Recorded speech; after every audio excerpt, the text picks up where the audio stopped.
ఉదయకాల ప్రార్థన. పరిశుద్ధుడా, ప్రేమామయుడా, సర్వోన్నతమైన స్థలములలో ఆసీనుడువై నిత్యము వేవేల దేవదూతల చేత పరిశుద్ధుడు పరిశుద్ధుడు పరిశుద్ధుడు అని గాన ప్రతి గానముల చేత కీర్తించబడుతున్న, కొనియాడబడుతున్న మా ప్రియ పరలోకపు తండ్రి, మీకు స్తోత్రాలు స్తుతులు చెల్లిస్తూ ఉన్నాము తండ్రి. ఎస్ లార్డ్, గడిచిపోయిన రాత్రి కాలమంతను కూడా మీ యొక్క రక్షణ, మీ యొక్క కాపుదల మాకును మా కుటుంబమునకును మాకు కలిగిన సమస్తముకును దయచేసి ఈ యొక్క ఉదయకాలమున, ఈ శుక్రవార కాల సమయమున సజీవ లెక్కల్లో నిలవబెట్టుకున్న విధానాన్ని బట్టి లెక్కించలేని స్తుతులనైనా కృతజ్ఞత అర్పణలను చెల్లిస్తున్నాము తండ్రి. కీర్తనల గ్రంథము 118వ కీర్తన 22వ వచనము. ఇల్లు కట్టువారు నిషేధించిన రాయి మూలకు తలరాయి ఆయను. ఆమేన్. అవునయ్యా, ఈ రోజున తృణీకరించబడిన వారు, ఈ రోజున నిషేధించబడిన వారు, ఈ రోజున అవమానపరచబడిన వారు అనేకులు మీ పాద సన్నిధిన చేరి ప్రార్థిస్తూ ఉండగా వారు తల్లకి మూలరాయి అవబోతున్నారని ఈ మాటల ద్వారా తెలియజేస్తున్నారు. ఎవరైతే ప్రభువా తండ్రి ఈ సమయంలో ప్రార్థిస్తున్నారో, ఉదయకాలంలో అవి అవమానపరచబడ్డారేమో, వారు నిందించబడుతున్నారేమో తండ్రి, వారికి ఎక్కడ కూడా గౌరవం అనేదే లేకుండా వారిని దూషిస్తున్నారేమోనైనా, వారందరినీ గొప్పగా మార్చబోతున్న విధానాన్ని బట్టి స్తోత్రాలు. ఈ ఉదయాన తండ్రి యొక్క వాగ్దానాన్ని ఈ ప్రార్థనలో ఏకీభవిస్తున్నటువంటి ప్రతి ఒక్కరి జీవితంలో నెరవేర్చమని అడుగుతున్నాం. ఈ ఉదయకాలంలో తండ్రి మా పనులన్నిటిని బట్టి అడుగుతున్నాం, మీ పాద సన్నిధిని చేరుస్తున్నాం. మా ప్రతి పనిని కూడా దీవించమని, ఆశీర్వదించమని బ్రతిమాలుకుంటున్నాం. ఎవరు కూడా ఏ పనిలోనూ వెనకబడిపోకుండా వారి యొక్క పనుల్లో వారు నూరింతలుగా ఫలించే కృప దయచేయమని బ్రతిమాలుకుంటున్నాం ప్రభువా.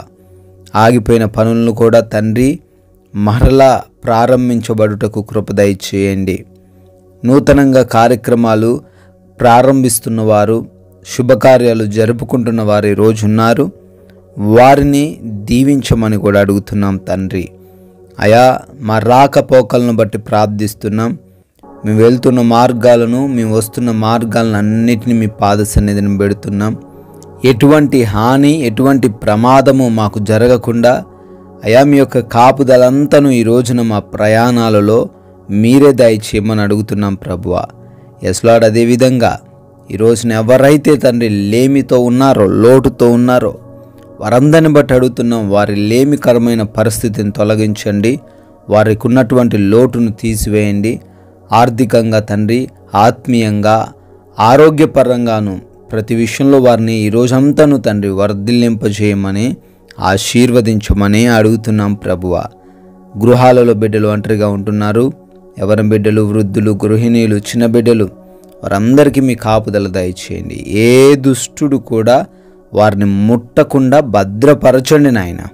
అదేవిధంగా ఈరోజంతను ప్రశాంతమైన జీవితం మాలో ఉన్న ప్రతి ఒక్కరికి దయచేయండి.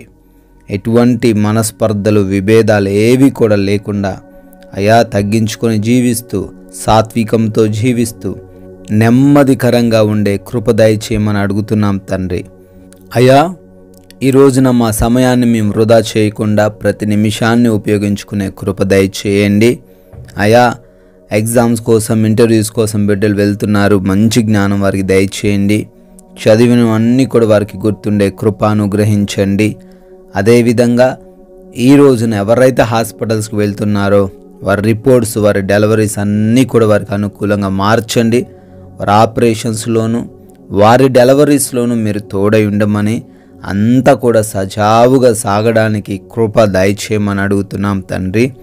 అయా, లోక సంబంధమైన ఏ ఆకర్షణ చేత మేము ఈరోజు లోనవ్వకుండా మీ వైపు చూస్తూ విశ్వాసంతో జీవించే కృప దయచేయమని, మా మాటల ద్వారా, మా నడవడిక ద్వారా, మా క్రియల ద్వారా మీ నామాన్ని ఘనపరుస్తూ అయా అనేకులకు ఆశీర్వాదకరంగా మేము ఉండడానికి కృప దయచేయండి.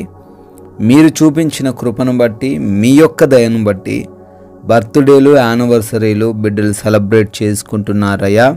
వారిని దీవించండి, వారి కుటుంబాలను ఆశీర్వదించండి అయ్యా. మేము కొందరికైనా ఈ రోజున మీ యొక్క శ్రేష్టమైన బహుబలమైన నామాన్ని ప్రకటించగలిగే కృప దయచేయమని యేసుక్రీస్తు వారి జీవం కలిగిన నామంలో ఈ ప్రార్థన అడుగుతున్నాం తండ్రి. ఆమెన్.